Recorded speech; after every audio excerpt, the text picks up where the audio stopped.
সূরা আল হুমজা।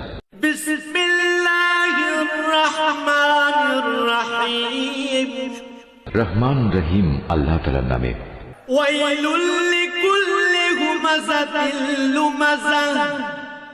দুর্ভোগ রয়েছে এমন প্রত্যেক ব্যক্তির জন্য যে সামনে পেছনে মানুষদের নিন্দা করে,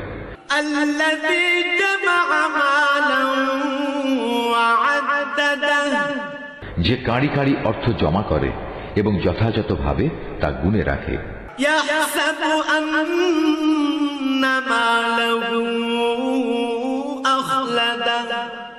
সে মনে করে তার অর্থ তাকে এ দুনিয়ায় স্থায়ী করে রাখবে।